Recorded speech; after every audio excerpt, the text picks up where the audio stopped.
ጤና ይስጥልኝ የተከበራችሁ የኢትዮኒውስ ተከታታዮቻችን እንደምን አላችሁ? እነሆ ወቅታዊ ዝግጅታችን ጀምሯል። በዛሬው ወቅታዊ ዝግጅታችን ዶክተር አብደላ እንድሪስ የአማራ ፋኖ ብሔራዊ ንቅናቄ የሸዋ ጠቅላይ ግዛት አሳምነው እዝ ምክትል ፖለቲካ ዘርፍ ኃላፊን ጋብዘናል። አብራችሁ እንድትቆዩ እንጠይቃለን። ከዚህ ቀደም በቀጠናው የህዝብ ግንኙነት ኃላፊ ሆኖ ዶክተር አብደላን ብዙዎቻችሁ በሚዲያችን ታውቁታላችሁ። በዛሬው ዕለት በተለያዩ ጉዳዮች ላይ አጠር ያለ ቆይታ እንድናደርግ ነው የጋበዝነው። አብራችሁን ቆዩ። ጤና ይስጥልኝ ዶክተር አብደላ።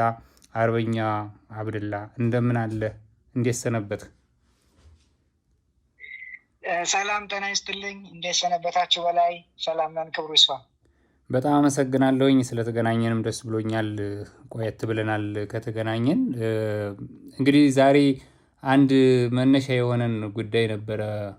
በተለይ ከሰሞኑ በእናንተ ቀጠና ብቻ ሲሆን በአጠቃላይ በአማራ ክልል እንደዚሁም እኛ እንደምንሰማው በኦሮሚያም ክልል ተመሳሳይ ነገሮች እንዳሉ መረጃዎች ይደርሱናል። የአገዛዙ የሚኒሻ የሰላም አስከባሪ በሚል ሲያሰለጥኑ የቆየውን የመጠርነፍ ስራ እየሰራ ነው፣ ወደ ማዕከል እየሰበሰበ ነው፣ አጭር የፖለቲካና ወታደራዊ ስልጠና እየሰጠ ነው የሚሉ መረጃዎች ይደርሱናል።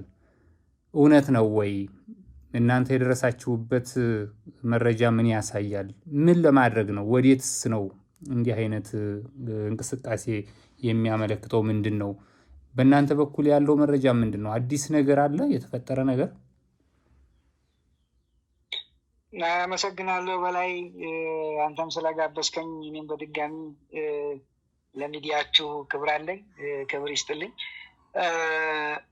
ያነሳቸውን ጥያቄዎች እያንዳንዳቸው ለመመልከት እንዳልከው አገዛዙ ከወትሮ ለየት ባለ መንገድ ሁሉም ወደ ግንባር የሚል አንድምታ ያለው እንቅስቃሴ የየወረዳዎች ላይ ከተማ አስተዳደሮች ላይ ኮታ በመጣል የሰላም አስከባሪና የሚሊሻ አካላትን ወደ ማዕከል የመጠርነፍ ስራ ከጀመረ ሰነባብቷል። እንደምታስታውሰው ካሉት ከአማራ ክልል ካሉ ወረዳዎች ሙሉ በሙሉ በሚባል ደረጃ እና እንዲሁም ካሉት 8 ሪጂኦፖሊታን ከተማ አስተዳደሮች ያሉትን ኮታ በመጣል የሚሊሻና የሰላም አስከባሪ ሰራዊት አባላትን እየጠረነፈ ያለበት ሁኔታ ነው ያለው። በተለይ ምን ባሉበት ሸዋ ቀጠና እንደው በዝርዝር ለመመልከት ሁሉም ወረዳዎች ላይ ከ23-24 በላይ ወረዳዎች አሉ። እንደምታስታውሰው በክልሉ ውስጥ እንዲሁ ያሉትን ጨምሮ ሊሆን ይችላል ብዬ አስባለሁ። ደብረ ብርሃን ከተማ አስተዳደርን ጨምሮ እንዲሁ በርካታ የታዳጊ ከተማ አስተዳደሮች አሉ።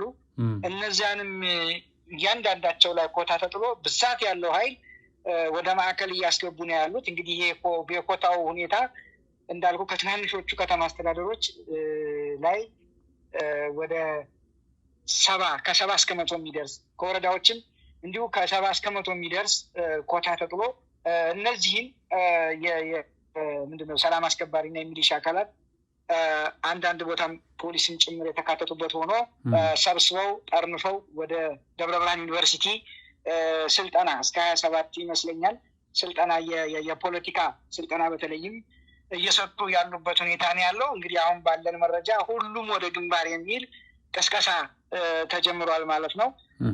ለዚህ የሚሆን ዘንድ በክልሉ ባሉ ሁሉም መስተዳድር አካላት ቀጥተኛ የሆነ በፓርቲ ደረጃ ውሳኔ ተወስኖ ስምሪት ወርዶ የሰው ኃይል የክትትልና ቁጥጥር ስርዓት የቼክ ኤንድ ባላንስ ማለት ነው ተቀምጦለት የታይም ፍሬም ተዘጋጅቶለት እየሰሩ እንዳሉ፣ ይህም ከፓርቲ በፓርቲ ጭምር የብልጽግና ፓርቲ ስራ አስፈጻሚ ጭምር ከዚያም በማዕከላዊ ኮሚቴውም እንዲሁም ደግሞ በየዞኑ ያሉት የቀጠና ስምሪት ጭምር ተሰጥቶ በሁሉም በክልሉ ባሉ ዞኖች እየተሰራ እንዳለ ቅድም አንተም እንዳልከው በኦሮሚያ ክልልም በሌሎችም ክልሎች ጭምር እየተሰራ እንደሆነ ነው የሰማነው። እንግዲህ እንደምታስታውሰው ከዚህ በፊት በሰሜኑ ጦርነት ጊዜ ሁሉም ወደ ሰሜን የሚል ፕሮጀክት ተቀርጾ የሀገሪቱ በጀት ሙሉ በሙሉ በሚባል ደረጃ ወደዛ እንዲቀለበስ ሜጋ ፕሮጀክቶች እንዲታጠፉ ስራ ማስኬጃም ጭምር ሌሎችም እንዲሁ የማህበራዊና የኢኮኖሚ ክላስተር ተቋማትን ጭምር በመዝጋት ልክ እንደደረገው በሚመስል አኳኋን አሁን ደግሞ ሁሉም ወደ ግንባር የሚል እንግዲህ ግንባሬቱ ይሁን እግር ይሁን ቅልጥሜት ይሁን እነሱ ናቸው የሚያውቁት። ሁሉም ወደ ግንባር የሚል በጀቶችን የክልሉን በጀት ጭምር በማጠር የተለያዩ ፕሮጀክቶችን ጭምር ያለ ፋይናንስን ጭምር በማጠፍ ወደዛ የከተቱበት ሁኔታ ነው ያለው። እንዳልኩ ደብረ ብርሃን ከተማ ብቻ ደብረ ብርሃን ዩኒቨርሲቲ ማለት ነው በሁለቱ ካምፓስ ነው ስልጠና የሚሰጥ የተደረገው እስከ 27 የሚቆይ እንደሆነ ነው ያለ መረጃ የሚያሳየው። ከ2500 የሚልቁ የሚሊሻና ሰላም አስከባሪ አካላት ስልጠና እየወሰዱ እንደሆኑ ነው እኛ ያየነው። ምናልባት እንግዲህ ምንድነው አንድምታው ካልከኝ አገዛዙ ምናልባት እሱ የመጨረሻ የሚለውን ነገሮች ሁሉ ከቁጥጥር ውጭ ስለሆኑበት ያለውን አማራጭ በመጠቀም ያለችውን እስትንፋስ አቅሙን ተጠቅሞ ስልጣን የማራዘሚያ ጊዜ ነው የሚመስለኝ። ምናልባት ይሳካል ወይ? ይህንን በቀጣይ በውጤት የምናየው ነው የሚሆነው። አመሰግናለሁ። አሁን ቀደም ሲል ወዴት እንደሆነ እንግዲህ እነሱ ናቸው የሚያውቁት የሚል የነገርከኝ ነገር አለ። በእርግጥ በእናንተም መረጃዎች ሊኖሯችሁ ይችላሉ። ከዚሁ ጉዳይ ጋር ተያይዞ እንግዲህ እነዚህ የሚሊሻ እና የሰላም አስከባሪ በሚል የመለመላቸው ከየወረደው ከዛው ከእናንተ ጋር ከፋኖ ኃይሎች ጋር ውጊያ ላይ የቆዩ እንዲዋጉ የመለመሏቸው ናቸው። እናም በብዙ መልኩ ወንድም ከወንድሙ ጋር በማዋጋት አገዛዙ ጥቅም አግኝቼበታለሁ ብሎ የሚያስበው አንደኛው ይሄ አዲስ ኃይል ከክልሉ የመመልመሉን ጉዳይ ነው። አሁን ምን የተለየ ተገኝቶ ነው? ምን የተፈጠረ ነገር አለ የሚለው ነው ጥያቄ የሚሆነው። በእናንተ ግምገማ አዲስ የተፈጠረው ነገር ምንድን ነው? እናንተ ላለፉት 3 ዓመታት ከዛም በላይ ውጊያ ላይ ነው ያላችሁት በክልሉ ከአገዛዙ ጋር። በዚህ ሂደት እስካሁን ካያችሁት አሁን ያለው ነገር ምናልባትም አንዳንዶች የሚያነሱት ነገር ስላለ ነው ይህንን ደግሜ ያነሳሁትኝ። ወደ ሰሜን ሌላ ስጋት አገዛዙ ተደቅኖበታል። የተለያዩ ጸረ አገዛዝ ኃይሎች ተባብረው እየመጡ እንደሆነ ራሱ አገዛዙ የሚጠቅሰው ነገር አለ። ይሄ የፈጠረው ነገር ነው ወይስ እንዲሁ የተለመደ እና ተመልሶ ወደ የወረደው የሚበተን ኃይል ይመስላችኋል? እንዳልኩ ቅድም እንግዲህ ስርዓቱ ከግርግርና ከሁካታ ውጪ ወይ ደም ከማፋሰስ ውጭ በራሱ የሚቆም አይደለም። ከዚህ በፊት ያለው ተሞክሮ እንደሚያሳየው እንደዚያ ነው። ስለዚህ አሁንም ቢሆን አገዛዙ ቤት 20 ድስት ነው በአንድ የሚጥደው። የሚገርም 20 ድስት ይጥዳል። ከ20ውንም ግን አንዱንም አያበስለውም። ሁሉም ከጥቅም ውጭ የሆነ ነው እንትን የሚለው እንዳልኩ አንተም ለመግለጽ እንደሞከርከው ከተለያዩ አካላት ጋር ጸብ መቼም ኢትዮጵያ በዓለም አቀፍ ደረጃ የዲፕሎማሲ ታሪክ እንዲህ አይነት ውድቀት ገጥሟት ይታወቃል ተብሎ አይታሰብም እና በየቦታው አንዴ ቀይ ባህር፣ አንዴ የሆነ እንትን ማስለቀቅ፣ አንዴ ግዛት፣ አንዴ በቃ የማይጥደው የግጭት ድስት የለም። በየቦታው ነው የሚጥደው እና እሱ አይኖርም ተብሎ አይታሰብም። ከዛ ውጭ ምናልባትም እንዳልከው አገዛዙ ቅድም በቃ ስጋት ውስጥ ነው ያለው። ሁሉ ነገር ተቋርጦበታል። በተለይ አማራ ክልል ውስጥ በተለምዶ አማራ ክልል የሚባለው ከቁጥጥር ውጭ ነው ያሆነ ሙሉ በሙሉ ከቁጥጥር ውጭ እንደሆነ ያውቀዋል። ኦሮሚያም ላይ ያለውን የምሰሙት ነው እንደምትከታተሉት ተስፋ አደርጋለሁ። በሌላም በሰሜንም የሀገሪቱ ክፍል የሚሰማሙ አንዳንድ ነገሮች ዓለም የሚያውቃቸው ናቸው። ከዛ ባለፈ ግን ቀደም እንደገለጽኩልህ ሙሉ በሙሉ ወደ ሰሜን ነው ብሎ ለማለት የተለያዩ ነገሮችን በደንብ ማጥራት ይጠይቃል። እንግዲህ አንድ የክልሉ ሹመኛ የሰላምና ጸጥታ ምናምን የሶስት ምናምን የሚባል ሰው ሰምተው እንደሆነ ከትናንት በስቲያ ይመስለኛል ክልሉን በራስ አቅም ብቻ የመቆጣጠር ፍላጎት እንዳለ ሲገልጽ ነበር። የክልሉ የጸጥታ መዋቅር ተጠቅሞ ክልሉን በክልሉ አስተዳድራለሁ ሲል ምናልባት እንግዲህ ክልሉ ውስጥ ያሉት የጸጥታ መዋቅር ቅድም አንተም እንዳነሳው ሰላም አስከባሪ ሚሊሻ እና ፖሊስ፣ አድማ በታኝ፣ መደበኛውን ፖሊስ ነው የሚያካትቱ። ምናልባት ለዚያም ሊሆን ይችላል እንዳልከው። ግን አንድምታው ደግሞ ረዘም አድርገን ካሰብን ለምንድን ነው መከላከያውንስ ማውጣት የፈለገው? ወይስ ለምንድን ነው መከላከያው ከዚህ በእርግጥ መከላከያ ልትለው አልችልም። ያው የሰፈር የሚሊሻ እና የፖሊስ ስራ ነው እየሰራ ያለው እና ለምንድን ነው የመተካት ያስፈልገው ብለህ ስትል ምናልባት የጣዳቸው ድስቶች ተበላሽቶ ሊሆን ይችላል ብለህ ታስባለህ። በየቦታው ስለሚጥድ አሁንም አንዳንድ ቦታ ላይ መከላከያን የመሰብሰብ ነገር እየሰማን ያለ ነው አለ። በተለይ ከአማራ ክልል ውስጥ ካሉ አንዳንድ ዞኖች እንዲህ መሰብሰብ የመጠቅለል አንዳንድ ቦታ ደግሞ እንዲሁ የተጠናከረ ጥቃት ለመሰንዘር ሙከራ ተሳክቷል አልተሳካም ሌላ ነገር ሆኖ አንዳንድ የዞን ወይም ደግሞ አንዳንድ ክፍለ ሀገሮች ላይ እንደዚህ አይነት የተጠናከረ ነገር ታያለ። ሙከራ አለ። በእርግጥ ያው ሙከራው ተሳክቷል አልተሳካም ያው የሚታወቅ ጉዳይ ነው። ከዛ ባለፈ ግን በሶስተኛ ደረጃ ደግሞ ካየው ያገዛዙ የሚሊሻ እንደዚህ የጸጥታ መዋቅሩ አንድም ንዑስ ወረዳ ላይ የሚሆን የሆነ ቦታ ላይ ራሳቸውን በራሳቸው አልቆም። አሁን እንኳን በቅርቡ ከ2-3 ጊዜ በላይ ሚሊሻ አስቀምጦ ከጀርባ ደጀን መከላከያ ብሎ የሚጠራውን ኃይል ሚሊሻና ሰላም አስከባሪ ወይ ፖሊስ አስቀምጦ 2-3 ጊዜ ተደምስሰዋል። እዚህ ሸዋ ላይ እንኳን በቅርቡ ተደምስሰዋል ሙሉ በሙሉ። እናንተም ተከታትላችሁ አይታችሁታል። ኢቨን አየር ወለድ ኮማንዶ ጭምር ሆኖ ተደምስሰዋል። ለምሳሌ ሸዋ ላይ መርሃቤት ያጋ አካባቢ ኮላሽ ላይ ያገዛዙ አየር ወለድ ኮማንዶ ተደምስሷል። በቃ በሚገባው ልክ ሙሉ በሙሉ በሚባል ደረጃ ተደምስሶበታል። ያየነው ሁኔታ ነው ያለ። ሸዋሮቢት አካባቢ ላይ እንደዚሁ። ከዛም ደግሞ አሁን ባለፈው ሳምንት እዚህ ደብረ ብርሃን በቅርብ ርቀት ላይ አንጭ ቆረር የሚባል ቦታ ሙሉ ሰብስቦ ያስቀመጠው የሚሊሻ አካል ሙሉ በሙሉ ተደምስሷል። ሙሉ ምንም ሳይወጣ እዛው ነው የተደመሰሰው። በጥቂት ኃይል መዋጋት የሚችል 20 ደቂቃ 30 ደቂቃ የሚዋጋ አይደለም። በነገር ላይ የክልሉ አሁን የሚቋሩበት እነሱ 20 ደቂቃ የሚዋጋ ኃይል አይደለም። በጣም በስነ ልቦና የሞተ ነው። አካላዊ ብቃቱ በጣም የደከመ ነው። የወታደራዊ ዲሲፕሊን የሚባል ነገር የለም እና እሱ ነገር አለ። በሌላ መንገድ ራሳቸውን በራሳቸውን ስጋት ላይ ናቸው። አልተማመኑም። አሁኑን በዚሁ በቅርቡ ሸዋ ላይ አንድ ሹመኛ እናንተም በዜና ሽፋን ሰጥታችሁታል።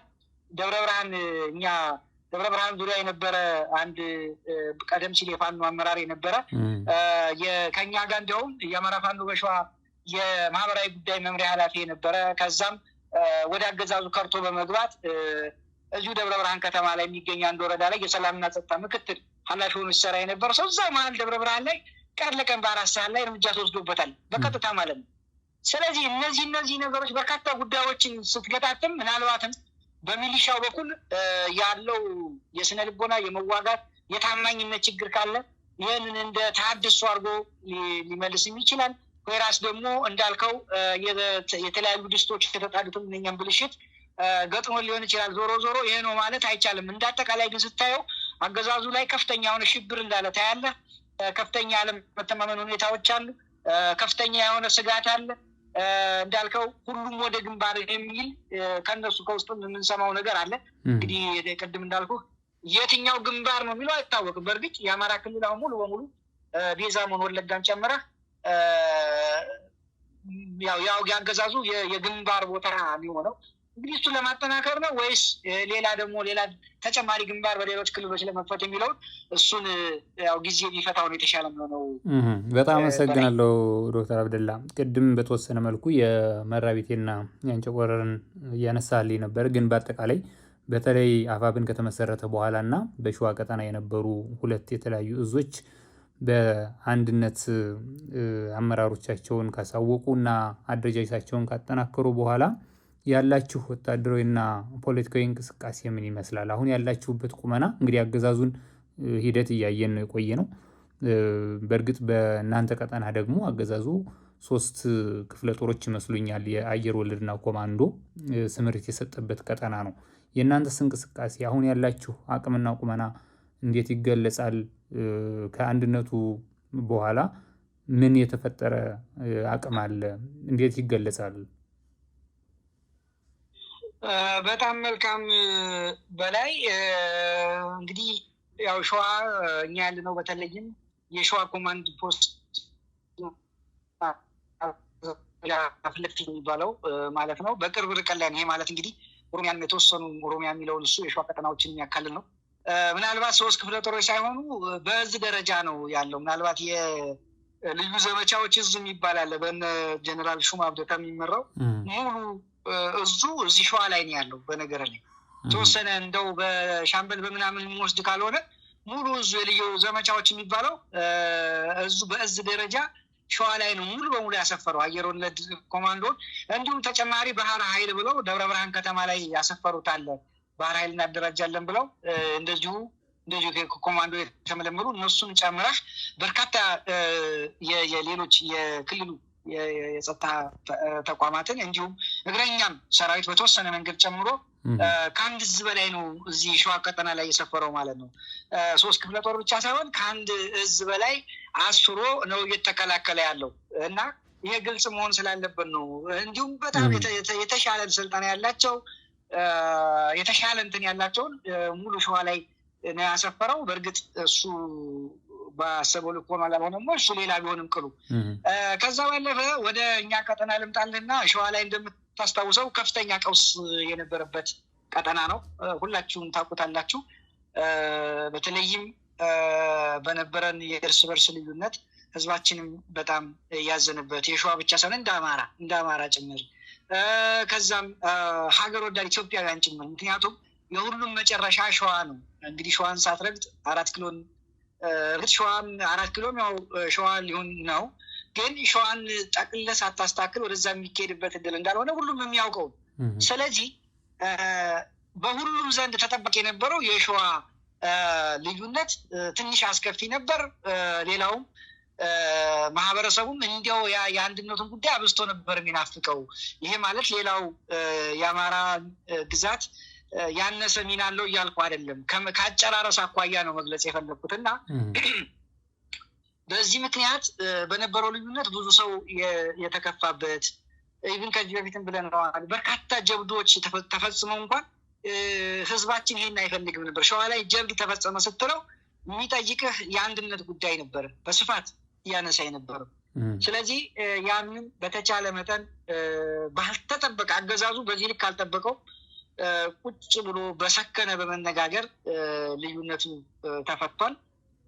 ድርጅታችንንም ለድርጅቱም መፈጠር እንደ አንድ ትልቅ ሚና እንደሌሎቹ በመውሰድ ድርጅቱም ተዋልዷል። ከዛ ወዲህ እንግዲህ በርካታ ስራዎችን እየተከወኑ ያሉበት ሁኔታ ነው ያለው። ምናልባት እንደ ሸዋ አሁን ያለንበት ቁመና ካልከኝ ከዚህ በፊትም በአንዳንድ ሚዲያዎች ላይ ለመግለጽ ሞክሬያለሁ።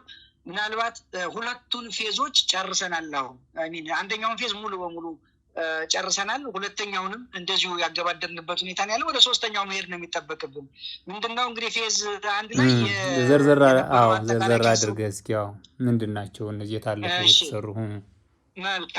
መልካም እንግዲህ ፌዝ 1 ላይ እንደምታስታውሰው በርካታ ኃይል በማስወጠን እንደዚህ በአንድ ላይ ማህበረሰቡ ወጥቶ ህልውናን የማዳን ሁሉም ሊያገኙን የታጠቀውም ያልታጠቀውም ወጥቶ አገዛዙን በተለይም እንደ ሸዋ ስለሆነ እያወራ ያለው ሸዋ ላይ ያለው መዋቅር የብልጽግና የፓርቲውንና መንግስታዊ ሰንሰለቱን ሙሉ በሙሉ የማፈራረስ ነው። እንግዲህ የፓርቲ ስልህ የብልጽግናውን አንድ አጠቃላይ ነው። የመንግስት ስልህ የጸጥታ መዋቅሩን ማለት ነው። የጸጥታ መዋቅሩን ሙሉ በሙሉ ከቁጥጥር ውጭ ያደረግንበት እንዲሁም መንግስታዊ በፓርቲ ሲስተም የተጠረነፈው መንግስታዊ ወይም ደግሞ ተቋማዊ አሰራሩ ጭምር በመንግስት ምንድነው በፓርቲ የተጠረነፈውን እሱ ሙሉ በሙሉ ያፈራረስንበት ሁኔታ ነው ያለው። በርካታ ኃይሉን ሁለተኛው በዚያው ላይ ሆነን የመደራጀት ነው። ሁለተኛው ፌዝ ላይ ራስን የማደራጀት ወደ አንድ የመጠቅለል የመሰብሰብ ከዛም ድርጅት የማዋለድ ነው።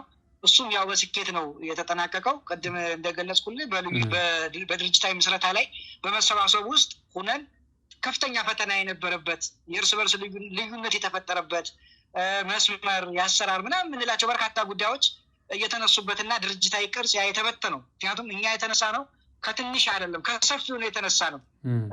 አንድ ጊዜ ከላይ ብዙ ከትንሹ እያደግን ሳይሆን የመጣ ነው ከብዙ ነው ወደ ድርጅት ወደ አንድ የተሰበሰብ ነው። በየቦታው በሻለቃ በብርጌድ ምናምን እንኳን ያልነበረበትን ነው ከዛ ወደ ሻለቃ ወደ ብርጌድ ወደ ክፍለ ጦር ወደ ኮር ወደዚህ እያል የሰበሰብንበት ነው። ምናልባት አሁን ሌሎቹ ይሄን ያህል የነበረው ተቀዛቀዘ እንደዚህ ያለ ይለዋል እና ይሄ ምንድን ነው የተበተነው ነው ከብዙ ነው ወደ አጥበበን ወደ ድርጅታዊ ቅርጽ ወደ ሲስተም የቀየር ነው። እሱን ስንሰራ በርካታ ጊዜ የነበረው ነው። የዛ እንግዲህ አንዱ አካል የነበረው ያ የመለያየቱ ጊዜ ነው። ሸዋ ላይ 2 ጊዜ የነበረው መጠን ረጅም ጊዜ ይፈጅም በሙሉ በሙሉ ሰክሰስ በመሆን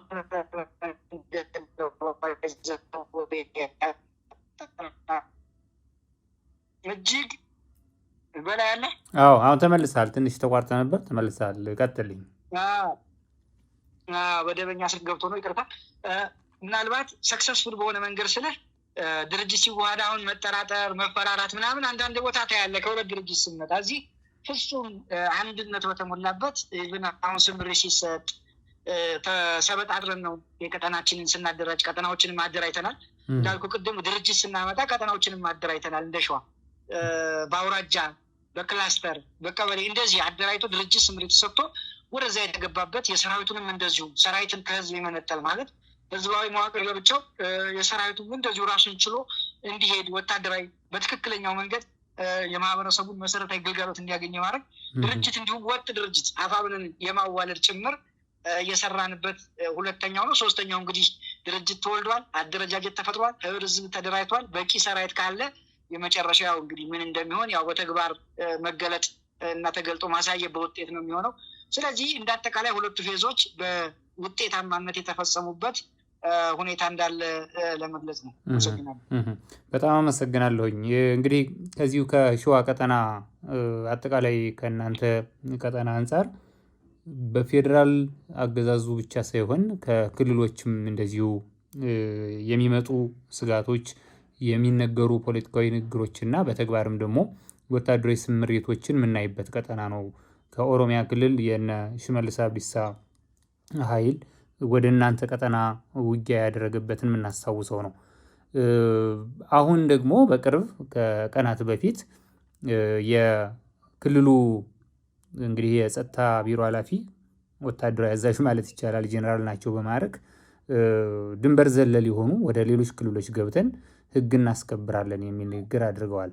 አጠቃላይ ይሄ ተጨማሪ ስጋት ነው የሚሆንባችሁ ለእናንተ? እንዴት ነው የምታዩት? ከዚህ ቀደም ከነበረው ሁኔታ አንጻር እንዲህ አይነት ተግባራዊ የሆኑ እንቅስቃሴዎች ቢመጡ የሚኖረው አንድምታ ምንድን ነው? ፖለቲካዊ ትርጉሙንም ብናየው ጥሩ ይመስለኛል። መልካም በላይ እንግዲህ ይህንን በደንብ ተንተን አድርጎ ማየት የሚያስፈልግ ይመስለኛል። እንግዲህ እኛ ብልጽግና የተባለ ከየትም ይምጣ ከየት ጠላታችን ነው። እዚህ እኛም ውስጥ አማራ ውስጥም የበቀለ የብልጽግና መዋቅር ጠላት ነው፣ የህዝባችን አጥፊ ነው ብለን ስለምናምን እርምጃ እየወሰድን ነው ከየትኛውም ቦታ የሚመጣው። ስለዚህ ይሄንን ስናደርግ አንድ መታወቅ ያለበት ነገር ከኦሮሞ ህዝብ ጋር የሚገናኝ ነገር የለውም። እና ሹመኛ እንደሆኑ የምናውቀው ነው። ምናልባት የቅድም እንዳልከው የጀነራል ማድረግ ያላቸው ሰው እናውቃለን። ይህን ሲናገሩም የኦሮሞ ህዝብ ወክሏቸው አይደለም፣ የኦሮሞ ህዝብም ሂዱና ሌላ ህዝብ ውረሩ ብሏቸው እንዳልሆነ ይሄ በደንብ መታወቅ ይኖርበታል።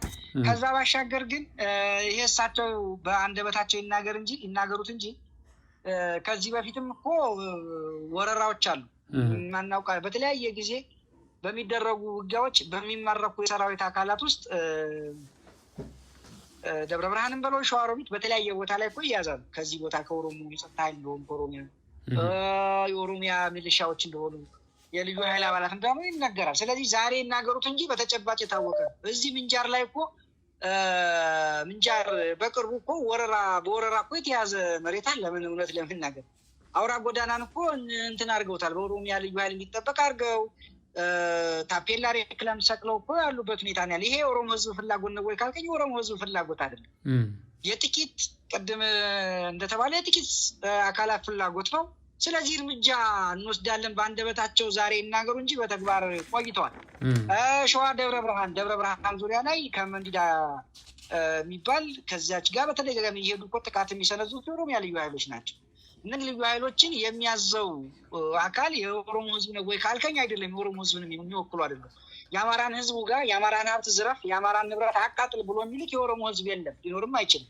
የብልጽግና ፓርቲ ባህር ዳር እንዳለው ሁሉ የሆነ ቦታ ተቀምጦ ትእዛዝ የሚሰጥ ህዝብን ለህዝብ የሚያባላ እንደሆነ ስለምናውቅ፣ ስለዚህ እኛ እስካሁንም እየመከትን እርምጃ እየወሰድን እየማረክን እያስተማርን ስንለቅን የቆይን እየረሸን አይደለም እያልኩ ያሉት እያስተማርን ጭምር እየተጸጸት ሁኔታውን እየተናገሩ በተደጋጋሚ በርካታ የሚሊሻ አባላትን በርካታ የሰላም አስከባሪ አባላትን በርካታ የልዩ ኃይል አባላትን ታድሶ እየሰጠን ወደ ማህበረሰብ የቀላቀልንበት ሁኔታ አለ። ምንም ይሄ በግልጽ ስለሚታወቅ፣ ስለዚህ ይሄ ዛሬ አዲስ የተጀመረ አይደለም፣ ትናንትናም ነበር።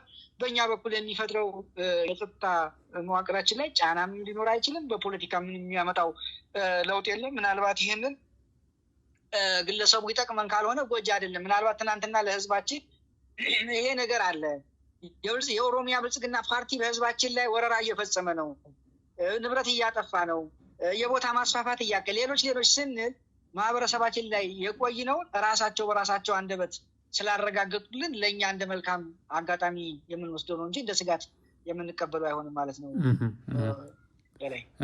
እንግዲህ እስኪ ሰፋ ወዳለው ጉዳይ አንድ ጥያቄ ላንሳ። ከዚህ ከሰሞንኛ ያገዛዙ የሚዲያ ቅኝት የምንረዳው ነገር አለ፣ እየተመለከትካቸው ይሆናል ብዬ አስባለሁኝ። በህዝብ ንብረት የሚተዳደሩ አገዛዙ የሚቆጣጠራቸው ሚዲያዎች ኦልሞስት የጦርነት ቅስቀሳ ስራ ላይ ያሉ ነው የሚመስሉት። ከፍተኛ የሆነ የጦርነት ቅስቀሳ በሚያደርጉበት በዚህ ጊዜ ደግሞ አገዛዙ አዲስ አበባ ላይ ሀገራዊ ምክክር እያደረግኩኝ ነው፣ ኢትዮጵያን ወደ አዲስ ምዕራፍ እየወሰድኩ ነው እያለ ነው። እንዴት ታዩታላችሁ? መግለጫም አወጣችኋል። በእርግጥ የአማራ ህዝብ የተወከለበት አይደለም የሚል በመግለጫውም ላይ የተመሰረተ ሀሳብ ልሰጥ ትችላለህ። ግን ደግሞ ከመግለጫው ላይ ያልተካተተው አገዛዙ በተግባር በሚዲያዎቹ በፖለቲካ ስራው የሚያደርገው ሌላ ነው።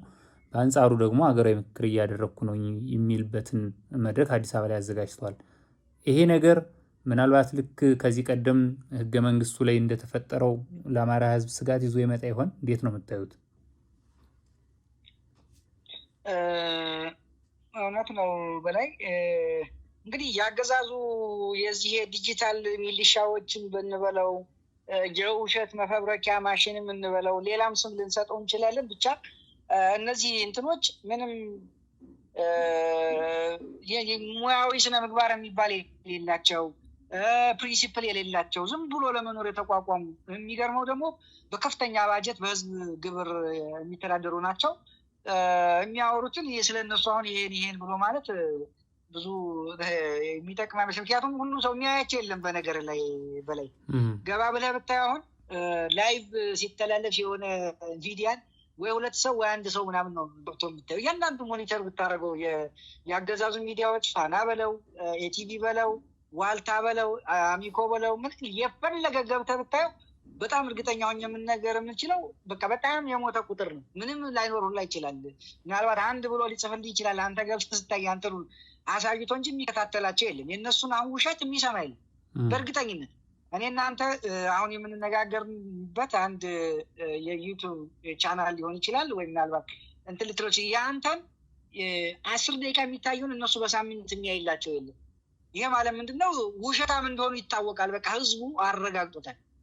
አንድ ተራ ቲክቶከር ወይ አንድ በጣም ጀማሪ የሆነ ዩቲዩበር ከነሱ በላይ ነው የሚታየው። ከ5-6 ሚዲያ በላይ ነው የሚያይላቸው። ይሄ ማለት ምንድነው? በቃ ኢሪሌቨንት ሆነዋል። የሚመለከታቸው እንደሌለ ይሄን ምን ግልጽ ነው። ከዛ ባሻገር ወደ ሁለተኛው ወደ ነጥብ አነሳልኝ ላይ ስለ ምክክር ኮሚሽን ያልከኝ እና የአማራ ህዝብ ስጋቶች ይሄ ምክክር ኮሚሽን የአማራ ህዝብ አቅም እኔ በጣም በዚህ ላይ እርግጠኛ መሆን ያስፈልጋል። በጣም እርግጠኛ ሆኜ የምናገረው ምክክር ኮሚሽኑ የአማራ ህዝብን ማያውቀው የአማራን ህዝብም እሱ ኮሚሽኑ ራሱ አያውቀው በጭራሽ። አንዳንድ ጊዜ ምናልባት የአማራ ህዝብን ለማጥቃት የመጣ ነው ብዬ ነው የሚወስደው።